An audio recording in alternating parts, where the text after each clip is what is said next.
So welcome everybody. Week 4. My gosh, the month is flown by, and glad to have you here. And hopefully this evening we can sort of put things together in some way for you that draws the threads of the last month together, and maybe even give you some ideas about how you can continue to work creatively with the spirituality of the Enneagram. So welcome back. I just wanted to take just a moment as we got started today, because today is February 2nd, and this is the anniversary of my wife's passing. And for all the years since she's gone, I have always taken today as a special kind of retreat day. And when I was approached by Matthew to do this course, I knew that today was going to fall on that anniversary. And so I said, yes, I would do it. But so I took yesterday as a day of remembrance, but I just hope you wouldn't mind if I would just do a little dedication of merit to my wife, Mary Groves. And I often tell people that the PowerPoints that we use and any of the beautiful aspects of our programs were really an important part of what she brought to Sacred Art of Living Center for many, many years. So, and you can see she passed away on February 2nd, 2009. And that's her lovely picture there.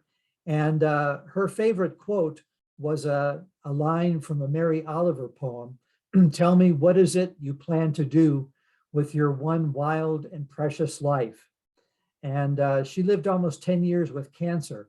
And she found that poem, that question, had a challenge for her that helped her live with and not die with cancer. And that was really the way in which she approached her illness.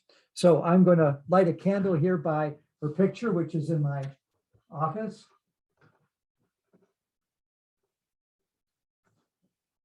And that way I feel a little sense of energetic connection. So thank you. So this evening, I'd like to start by talking a little bit about the Enneagram and spiritual discernment. And this is the part that I think maybe helps weave together and bring together the themes of what I've been trying to present to you the last couple of weeks in terms of the soul child and the holy idea and so forth. But like I did last week when I told you the story of the tinsmith, tonight I'd like to tell you a story from a different part of the world. This story comes from China, and maybe some of you have heard it. It's the Rainmaker of Kaohsiung. And Carl Jung said that this was the most remarkable archetypal story that he had heard in his lifetime. And the story is told through a man by the name of Richard Wilhelm, who was an evangelical, German evangelical minister working in China back before the Second World War, at the beginning of the 20th century. He died in 1930. He said he was proud of the fact that he never converted a single Chinese person. And I think that's notable because he went with one intention, and living in China for a while, he found that he was really there as a student. And there was so much in that very different culture that he as a European needed to learn, which really changed and altered, and he said ultimately balanced his own spiritual perspective on things. So I'm going to tell you the story first, and then I'll just say a word about it afterwards. I think the story stands on its own, but it's a true story. And so this is not a legend. This is fact as Wilhelm experienced it, and as he told it to his friend Carl Jung. So there was a great drought in the part of China where he was living.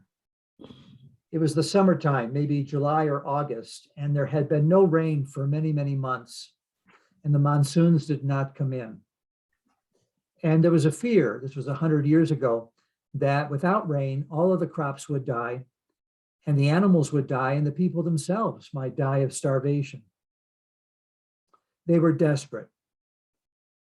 He writes, the Catholics made processions. The Protestants made prayers and recited scriptures. And the Chinese burned joss sticks and shot off guns to frighten away the demons of the drought. But there was no result. Finally, one person in the village said, I know that in the village over the mountains, there is the rumor of a man who is called the Rainmaker. And I wonder if we could send a delegation. And I wonder if we might convince him to come here, because indeed our situation is desperate. So they did. And it took a long time in those days to travel by horse and cart over the mountain. But finally, the Rainmaker appeared. And everyone in the village gathered around. And the Rainmaker got out of his carriage, and without greeting anyone, he sniffed the air, which seemed to indicate that what he smelled was foul. And so the leaders of the village said, can you do anything for us? We'll give you anything. We'll give you everything that we have if you can make it rain and turn around this disaster. And he said, I need for you to find me a hut at the edge of the village. And I want you to promise me that for 3 days and 3 nights, no one will bother me, that you will simply come twice a day and leave some food and take away my plates, but under no circumstances must anyone talk with me or bother me. And so they agreed. They found him a little hut at the end of town, and faithfully they came and they brought him his breakfast and they brought him his dinner and they took away his plates. And for 3 days and 3 nights, that's the way it was. On the evening of the 3rd night, the people noticed something that they hadn't seen in a long time.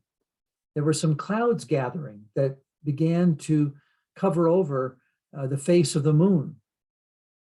By the morning, they were shocked that it had turned very cold, and there were actually signs of frost on the ground.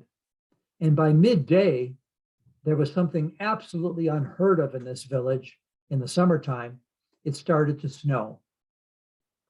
The people were excited.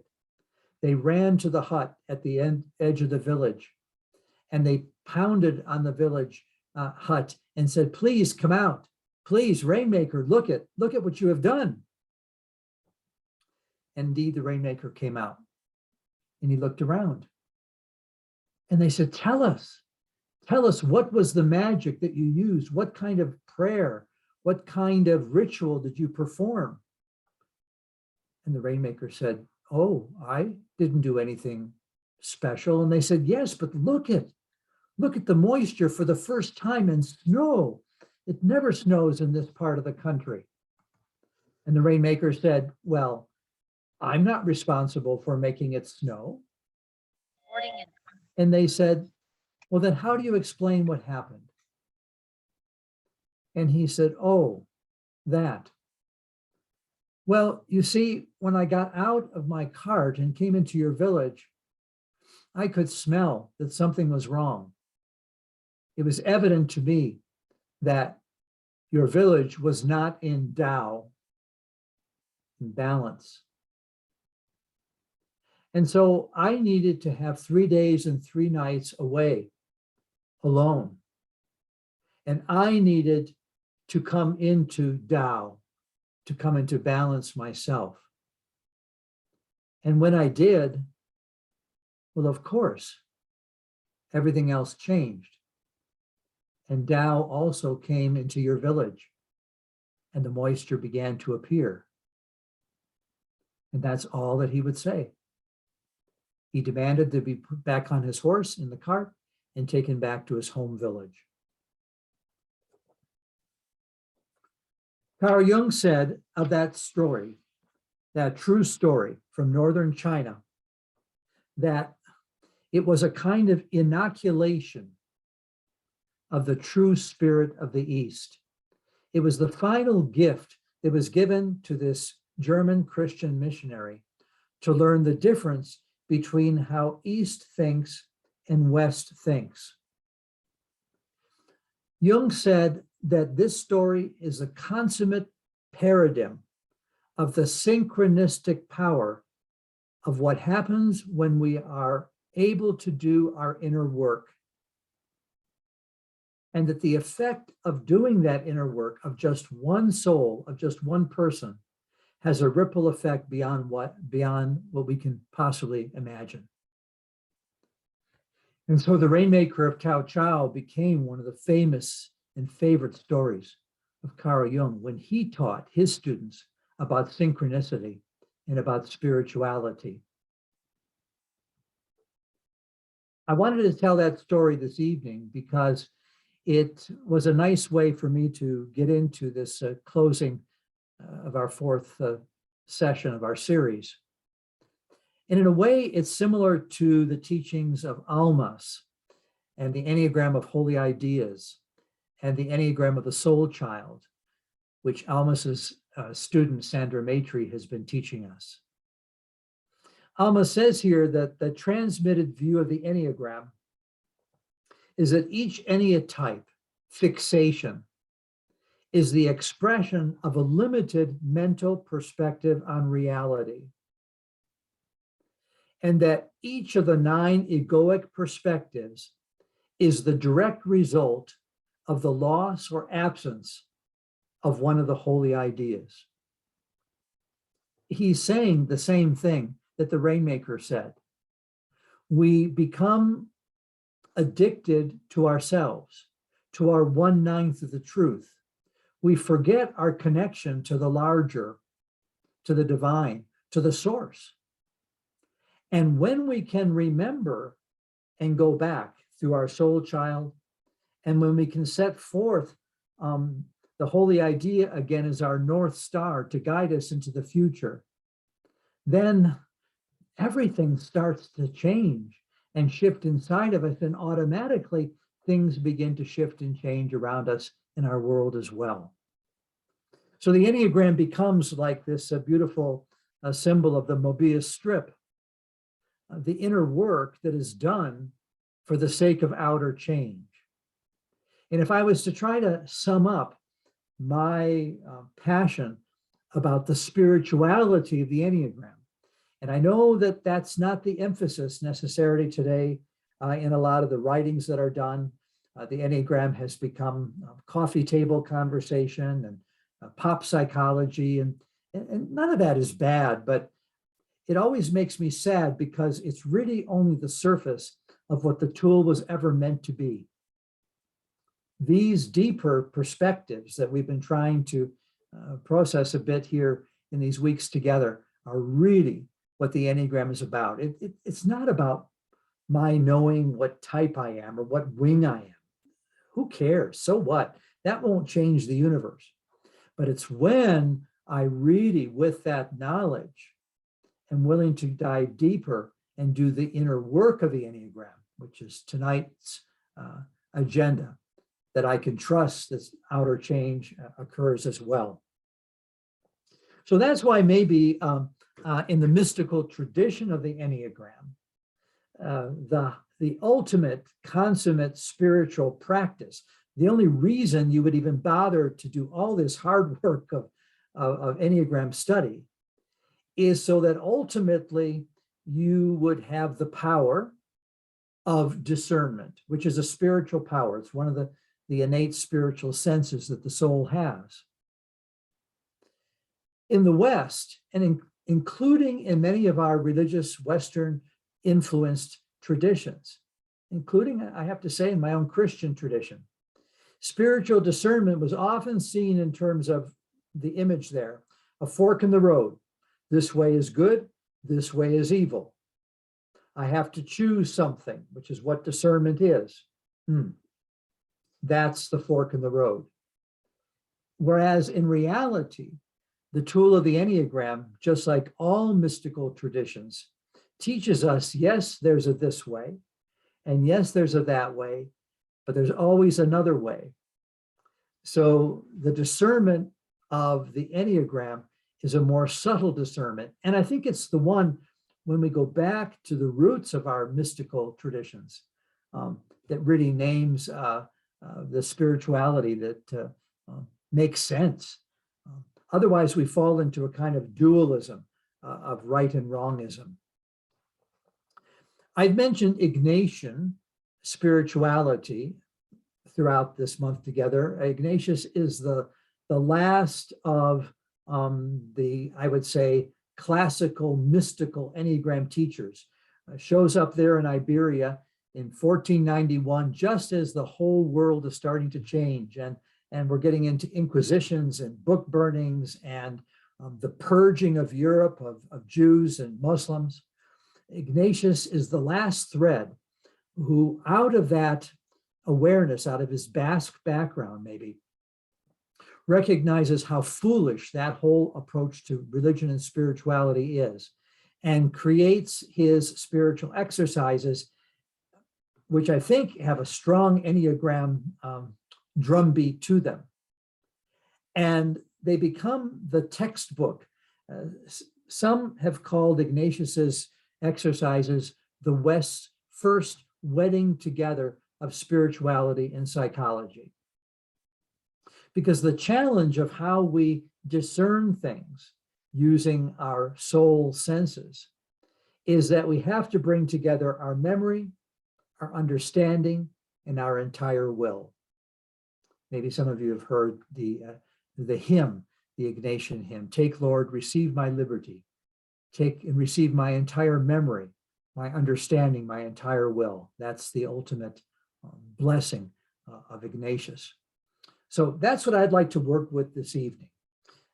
I'd like to suggest that the Enneagram is tried and true, solid, mystical teaching.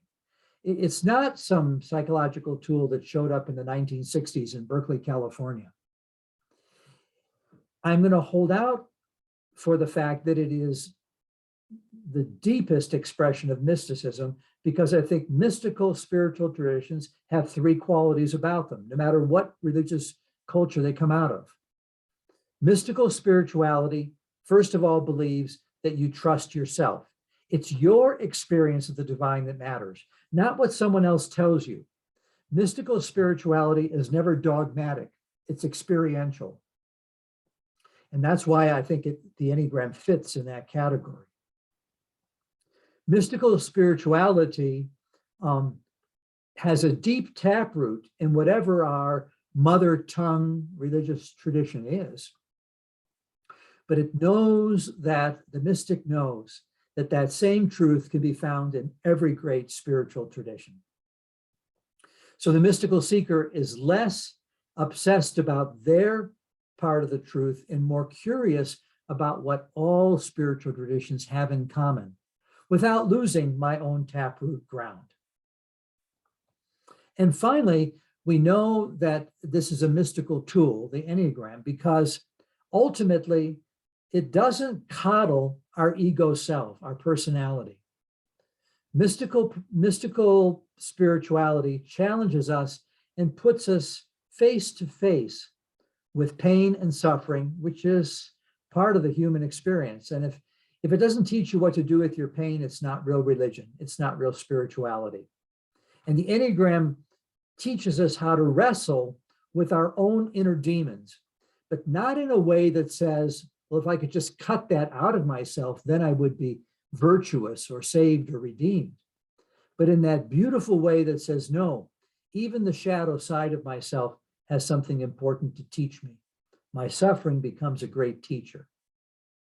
So Ignatius and Evagrius and Raymond Lull and all the great mystical teachers of the Enneagram, from the Jewish Kabbalists of Spain to the Sufi Muslims and to the Christian mystics, I think will, in the Middle Ages, point to the Enneagram in some form as a tool for discernment.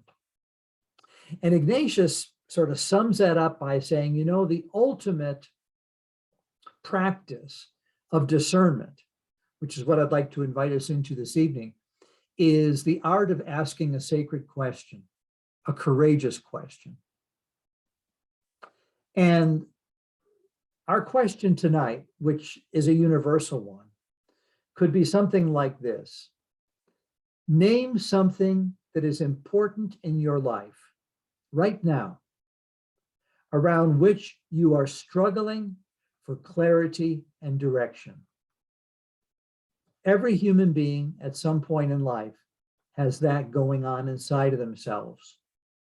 And when we have the courage to ask that courageous question and then bring a tool like the Enneagram to bear to it, well, we have the art of discernment going for us.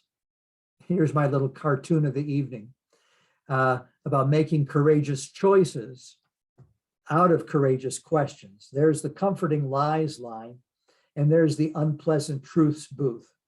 You see where people tend to go.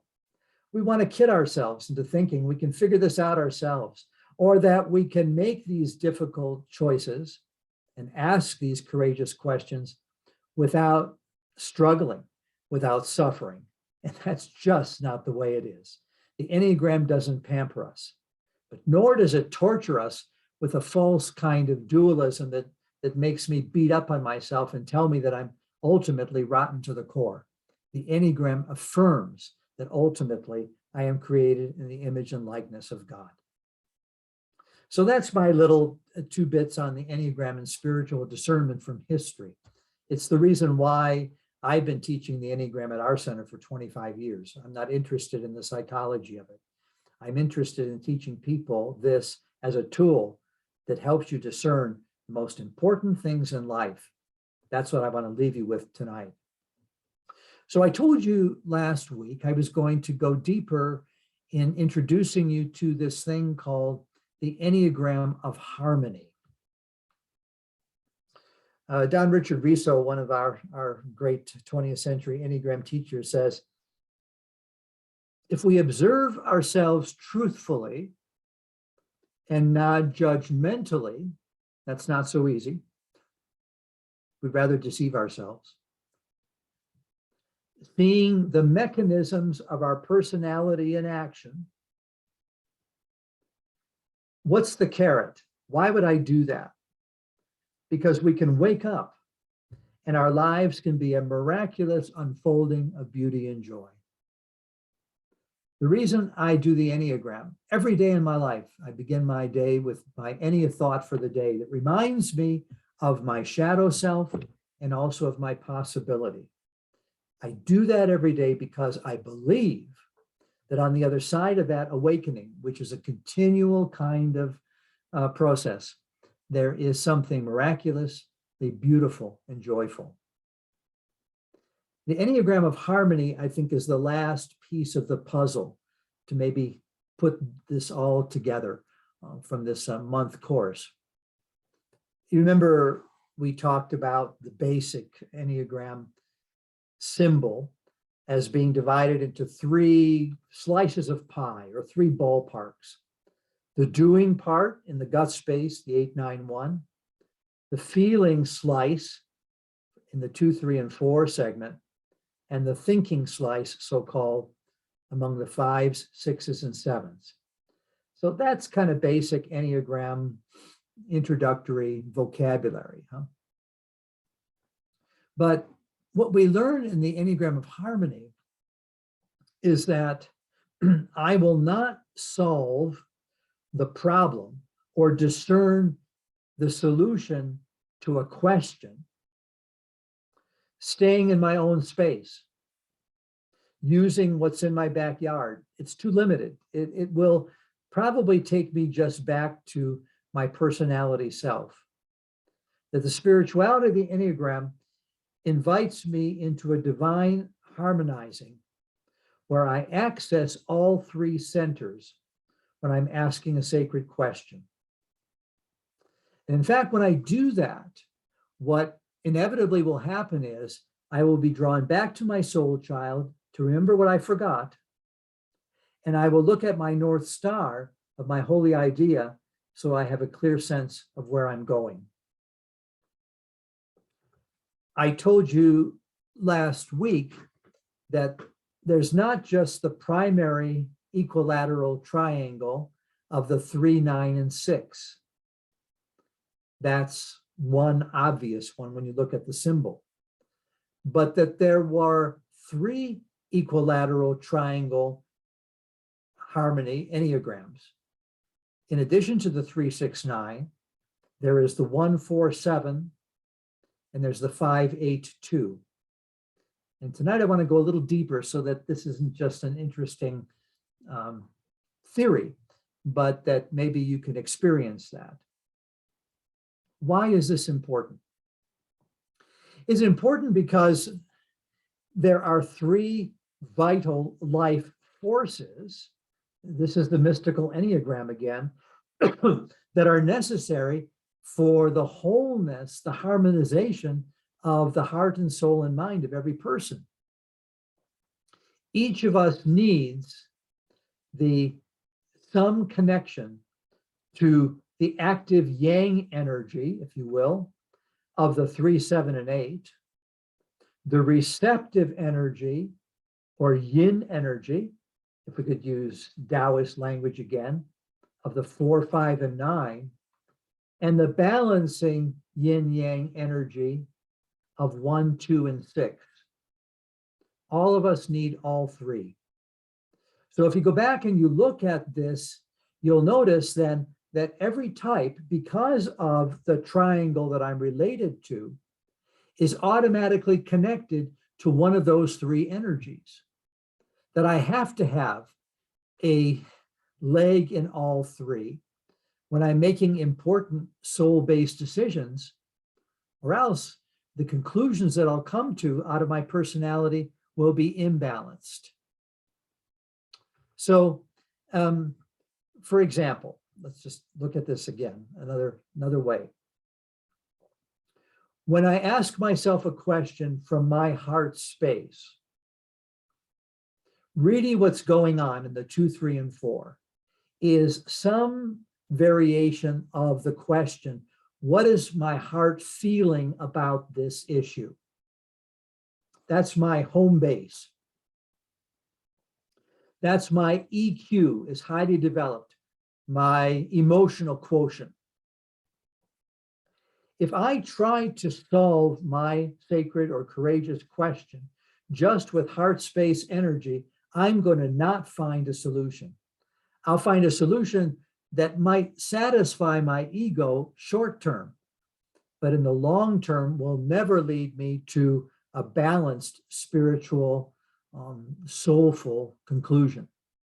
I need to take that heart energy question to my head, and I need to ask myself in terms of the same question, what does my head think? What is my IQ around this question, this issue? And we have all heard of IQs before, but maybe not so much we've heard of EQs. And then ultimately, even that's not enough. I need to take that question to my body and ask myself, what does my gut instinct or my GQ know? When I vet my question, my sacred, courageous question, in terms of spiritual discernment, through all three centers of intelligence, then I can come back to my heart and I can trust the decision there. So in the Enneagram of Harmony, no matter which of the 9 types you are, you will be invited to, through your soul child work and your holy idea, to associate with the other 2 energies that will help you balance out your home-based energy. And that's why the Enneagram of Harmony is sort of a cap on the entire spiritual tradition. So let's take myself as a 3, and then you can just apply this again to your type. What does this mean that my active or yang energy is what will lead me? So in my question, whatever that is I'm wrestling with today, I notice that this flows outward into assertive, decisive action. My inclination as a 3 or 7 or 8 as my home base will be to see the unrestricted expanding possibility of my question.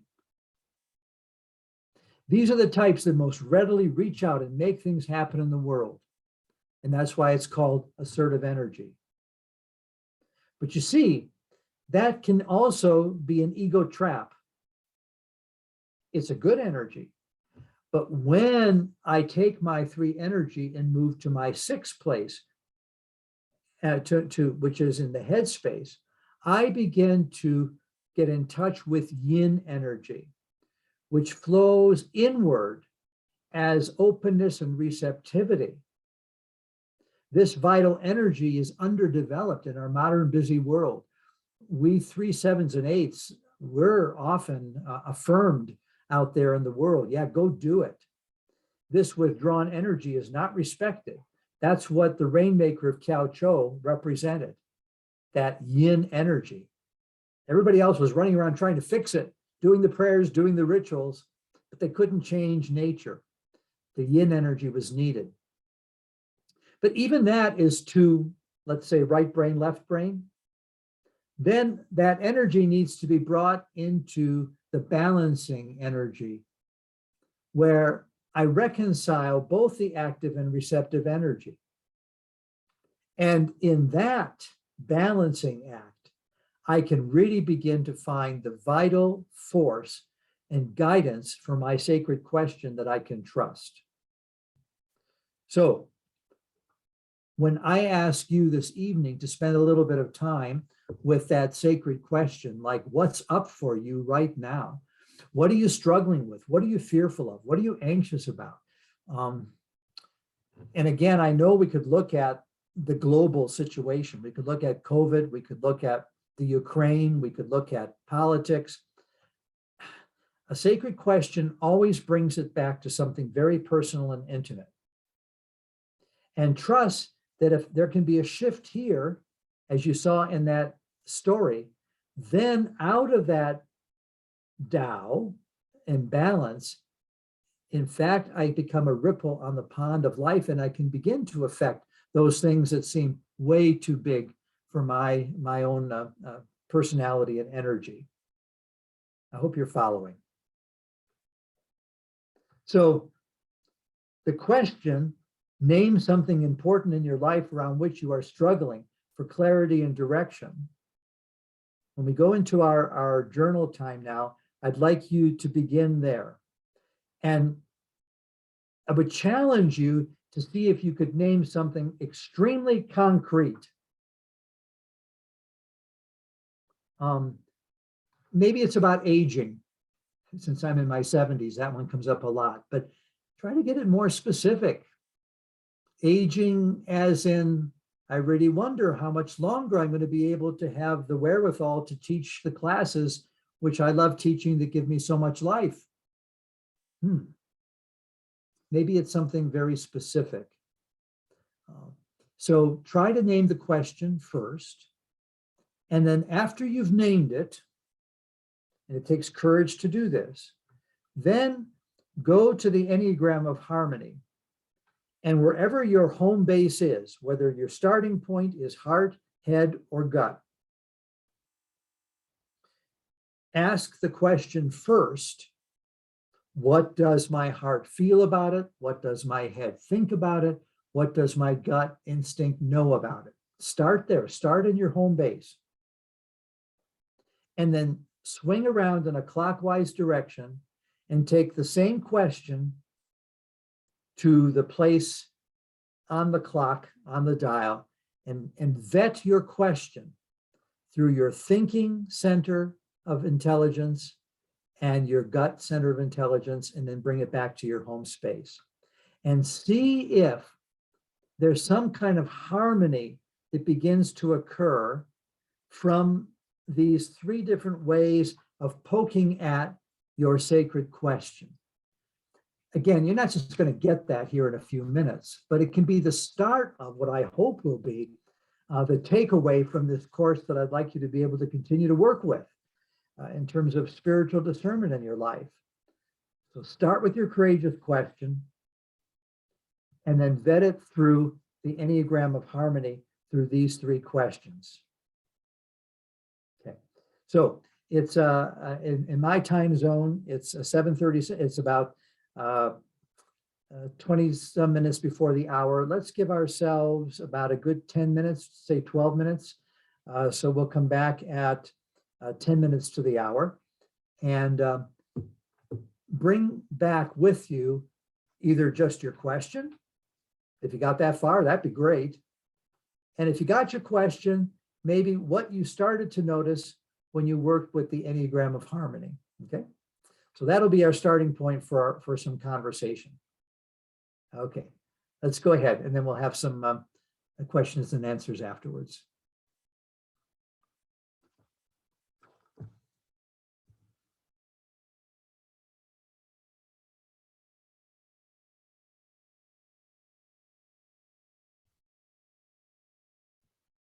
Okay, we can start coming back together.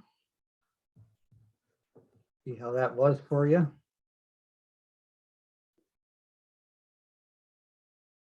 I think one of the things about the Enneagram that is often missed is that the theory of it, especially at first, as you realize, is complex, and so we can get lost in the detail of that complexity and miss the fact that it really is ultimately meant to be a very practical tool. We would bother to know this only because, spiritually speaking, it could be a great source of help for us during a time when we were facing a dilemma or a difficult situation, or standing in a tragic gap. So let's just take a few minutes, and we'll ask you to volunteer, if you would. Anybody can tonight, from any type, and see if you would be willing to share just a little bit of what maybe you experienced there, trying to articulate your question. You don't have to share that literally with us. And if you had any kind of little insight as to how the question might have shifted as you moved it around the Enneagram of Harmony. So we'll just wait for somebody to show up and unmute your video and microphone, and then we'll be able to spotlight both of us.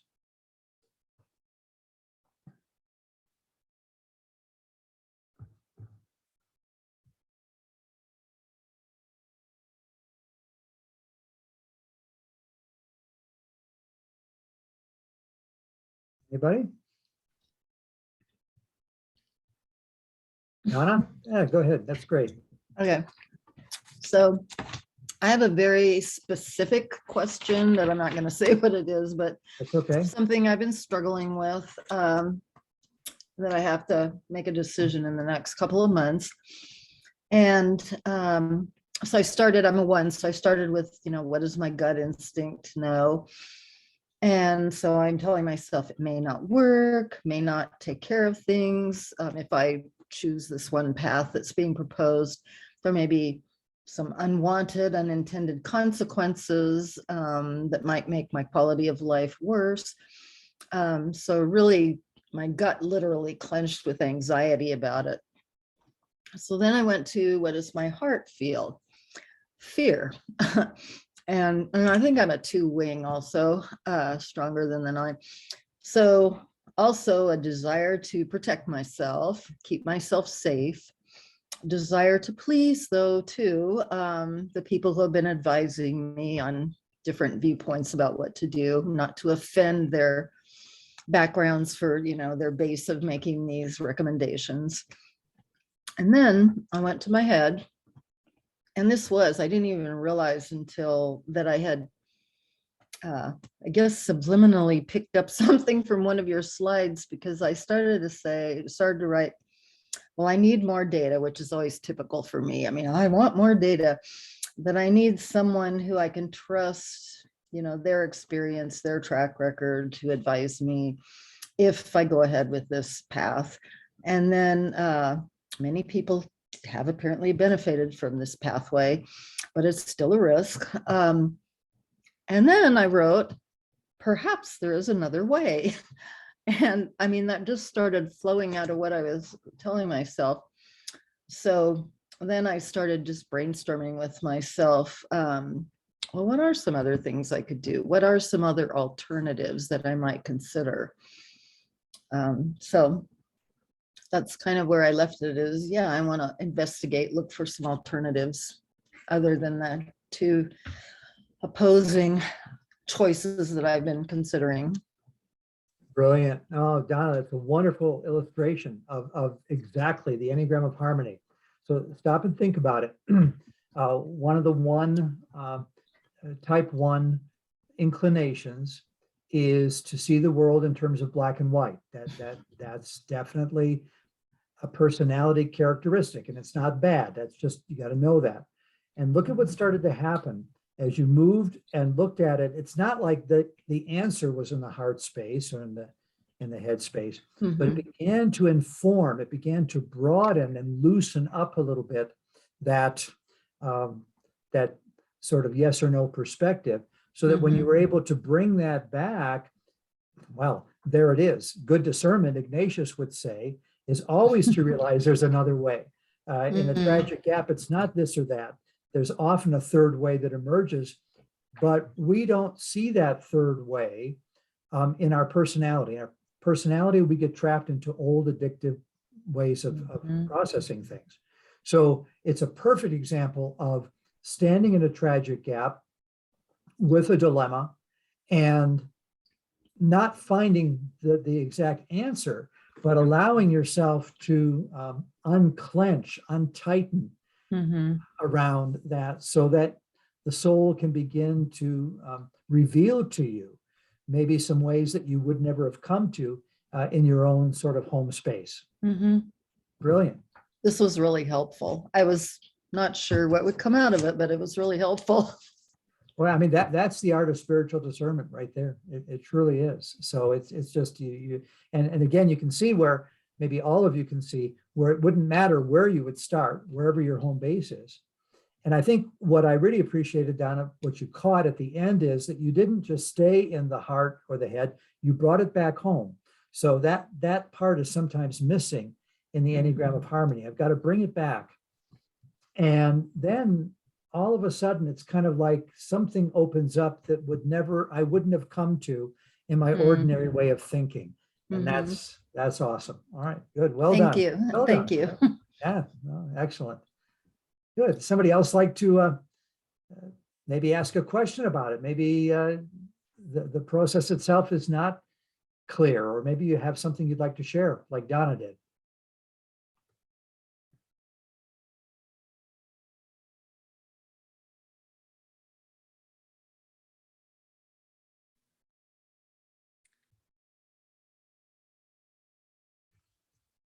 There's a lot of you out there. Love to hear from somebody.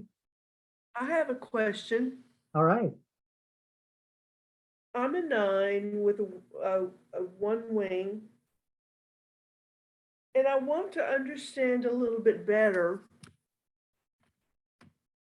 the definition of the active. Let me look at this slide again. The active part of the 3, 7, and 8, and then the receptive of 4, 5, and 9, and then compliant for 1, 2, and 6. Compliant doesn't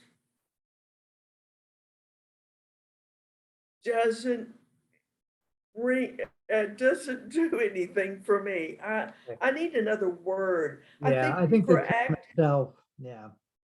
For active, I'm thinking of an active response to what my question is. And my question is really, really deep. How do I heal from childhood trauma? So the active is to claim that healing, that I am whole, that I am healed.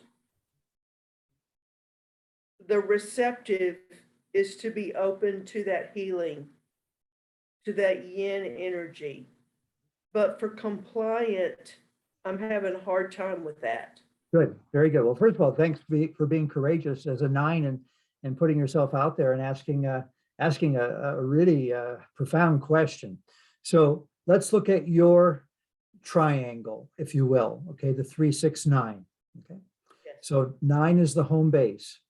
And that means your natural state of personality is receptive. It's the yin energy that tends to be, we use the term withdrawn, but sometimes these words like compliant get in the way because it's not about behavior. It's about how energy is used.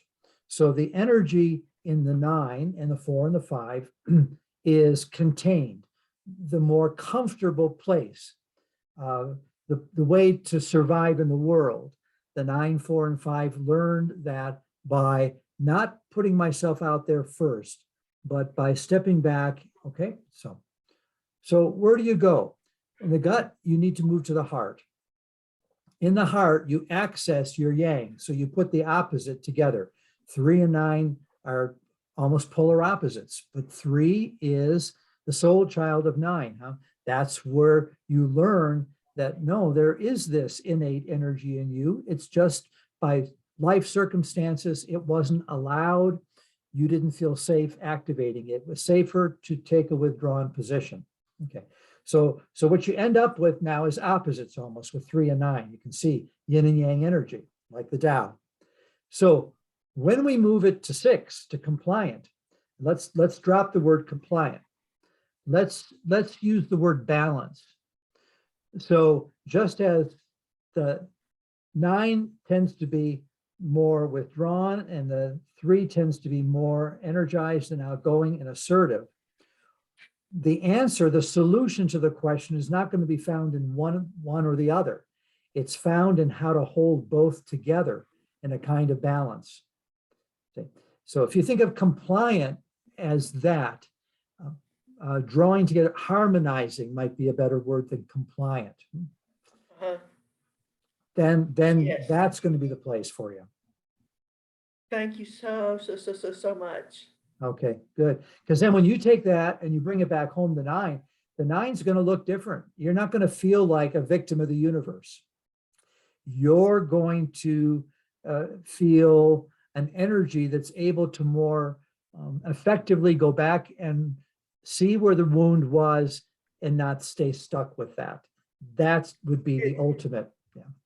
And it's very interesting for me to be at this time and this moment with you all, because I went to Tai Chi today. I've been doing Tai Chi for about a month now. And I just think that the energy that is created from the Tai Chi has moved me towards a lot of transformation. So thank you Good. so much. Thank you too. And you were trusting your gut, but to go to Tai Chi because it's got to be embodied, huh? And that's what the heart and the head forget, that we don't, you in the gut space have the advantage of knowing that unless the embodiment happens, it goes nowhere. So you put the 3 parts together without even knowing it. You're already doing it. So well done. Good. Would somebody else like to jump in with their experience?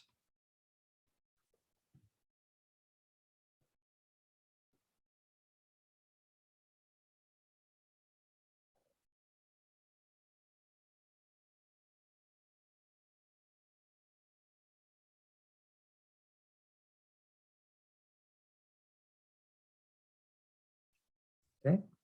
Anybody else? You all did the exercise. Did it work? Was there a question about it? Did it not work? That's okay too. Someone be brave and share your observation with us.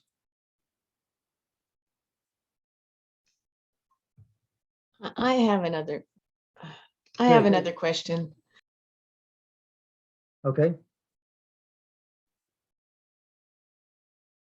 You're muted there, Karen. Sorry, I don't understand how why the 3, 7, and 8 are those are the active sources within the feeling, the thinking, and the doing, and why the 4, 5, and 9 are these are just the particular characteristics of these individual points within. Well, Yeah, so again, if we're focusing just on the types, we don't get the answer to this. Remember, there's three essential energies that we need as human beings to survive: Mhm, the heart, the head, and the gut. mhm. Within each of those energetic centers, let's take the heart center, the 2, 3, and 4. You have balance because you have active, withdrawn, and compliant, or balancing. Oh, I You see. have that same thing in the head space. You have Okay, the 7, the assertive, you have the 5, the withdrawn, and you have the 6, which is the I see. balancing point. So that's what it is, I so got so think of it in terms not, so again, usually when we start studying the Enneagram, we really focus on the 9 individual personalities. That's a natural starting point. But what we're doing here in the spirituality of the Enneagram is we're trying now to weave these together to show that we're not just that we're intimately connected and we need all the others. The problem is we haven't been given permission to explore those other energies. Mhm, And I mhm. guess my hope would be with the Enneagram of Harmony that maybe you would have had a little bit of a taste tonight of what it's like to tap into the other sources. Would it have mattered where you started? Yeah, it does, because if you're off, if your home base is not your home base, then your question is going to be vetted through, it's going to be very diffused. It's not going to be focused. So, and again, I think we've been through this before. You've spoken up before here. I just, you're just like almost the poster child for 6, it seems to me. And I know you're not supposed to say that, but I think I hope maybe you can hear that confirmation for yourself. So starting there with your question, and the 6 is the questioner, and you're the one, that brings those forward, means that yeah, you got to take whatever that dilemma, question, courageous issue is, and take it to gut next, then heart, then back to head. So the starting point, the home base part is important. So I hold out for that. Yeah. Okay, thank Good. you. All right, very good. Okay, got time for one more? Somebody else's observation, question? Be brave, just jump in. It's the last night together.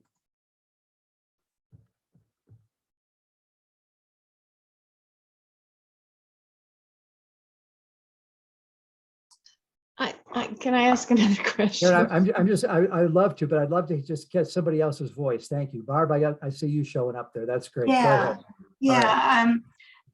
I've been struggling with this vocational question for months / years, and I'm a 1, and so I'm real into the gut and the do I want to do this? Do I not want to do it? And my head does really well as well.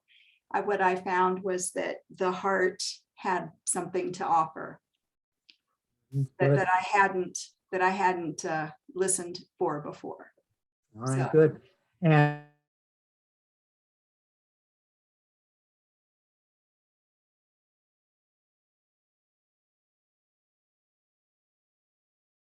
about it, but as you explore that heart line and connection, really that there's something that is essentially balancing to the 1 energy, because the 1 will, you already said it. I can trust the gut, I can trust the head. See,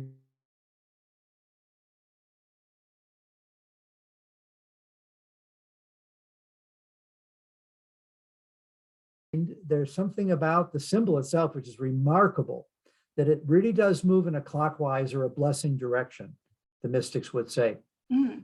So exploring that 4 place is brilliant, and then taking it to 7, and because not just headspace, but 7 is an interesting one. Have an interesting relationship with 7. It's a love-hate relationship, as you probably know. Yeah. So what is it that 7 energy can reveal to you? So when you bring it back to 1, you always got to bring it back home. It's been informed. You've traveled around the planets and you've brought in 2 different perspectives back to yourself. So Good. Thank you. Well done. Stuff. Very good. Very good. All right. So I'm gonna bring this back. Got a couple of things I want to do yet this evening. So I want to just talk about next steps because this is our last time together. Some things that I can suggest. This is nothing, as you know, that you can just sort of get a once over on, and to claim to be able to cover the spirituality of the Enneagram in 4 evening sessions is madness. What I hope I've done is open some things up to you. Opened up that in addition to knowing your personality type and its virtues and passions and pitfalls and avoidances, that you will become endlessly curious, more curious moving forward about your soul child. Don't just let that concept go. And remember the warning that when we go back to our soul child, at first there's a resistance to that. That's where we came from. That's more true me than my personality type is. So in my present personality, I look back to my soul child for healing, and I look forward through my holy idea to, as I say, the North Star. It's my compass. It tells me how I can constantly recalibrate my life. When I'm doing spiritual discernment, I often forget my holy idea. Remember, that's essentially the spark of God in me. So I want to become more curious about that. Henri Nouwen, certainly in the 20th century, one of our great spiritual writers, worked with the Enneagram himself. And this is his citing Ignatius, that perspective on the Enneagram. And I think this is good advice for all of us at the conclusion of something like this. He writes, one of the greatest dangers in the spiritual life is self-rejection. When we say, if people really knew me, they wouldn't love me, we choose the road toward darkness. Often we are made to believe that self-deprecation is a virtue called humility. But humility is in reality the opposite of self-deprecation. It is the grateful recognition that we are precious and all we are is pure gift. To grow beyond self-rejection, we must have the courage to listen to the voice calling us God's beloved sons and daughters, and the determination always to live our lives according to this truth. Any study of the Enneagram, if there's ever a moment when you're getting hooked or hung up, if it's beating you up, if it's leading you to self-loathing, stop it. You've gotten off track. You're not, go back to the spirituality of the Enneagram, and it will remind you of this important truth. We're in the African American History Month, and so to quote Howard Thurman, who Pope Francis quoted yesterday in a talk, I loved that. He said, don't ask yourself what the world needs. Ask yourself what makes you come alive, and then go do that. I would say the answer to the sacred question, to the courageous question, is always somehow right in there. We get trapped in the shoulds.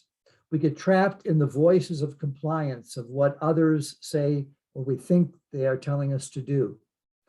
And this perspective is the one that we can trust.